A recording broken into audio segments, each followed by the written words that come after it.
Et de son côté, la France fournit des preuves. En tout cas, elle fait état de l'étendue de l'arsenal chimique syrien. On en parle avec le spécialiste géopolitique de BFM TV et des questions de défense, Harold Iman. Bonsoir Harold. Bonsoir. France et États-Unis convergent sur les éléments à charge contre le régime. Vous allez voir, les preuves avancées sont assez similaires. Du côté américain, ça a été divulgué vendredi soir.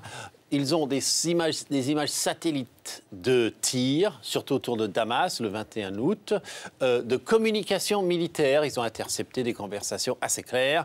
Ils ont une centaine et plus de vidéos qui disent toutes à peu près la même chose, des vidéos de citoyens. Et ils ont parlé à des médecins et des humanitaires. Alors, du côté français, ce qu'on a divulgué ce matin à la presse, c'est que la France sait que Bachar al-Assad, son régime, a essayé d'importer des précurseurs chimiques. Ce sont des éléments qui servent pour le mélange final macabre de l'arme chimique, qu'on a donc essayé de les importer de l'étranger, on les a vus transiter, qu'ils ont tiré des missiles Grad, qui est un genre de missile qu'a Assad, avec la charge chimique, et qu'ensuite ils ont tiré des obus classiques au même endroit pour effacer les traces.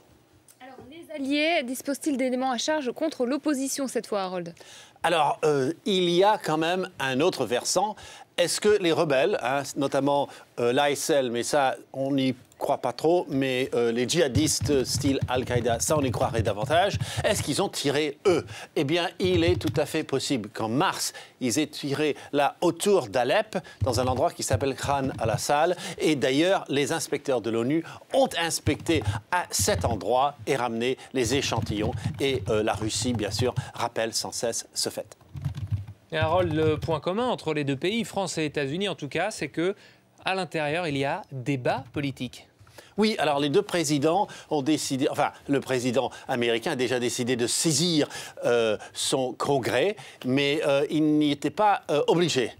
Et il est un peu dans le même cas que François Hollande. Alors, il faut dire que dans les deux pays, on ne déclare plus la guerre, ça ne se fait plus, donc tout ce qui s'applique à ça est caduque pratiquement. Mais on fait des interventions, des actions militaires. Alors aux États-Unis, on peut initier une action militaire si on est président, et au bout de 60 jours, le Congrès vote. Bon, mais là, il va voter presque tout de suite.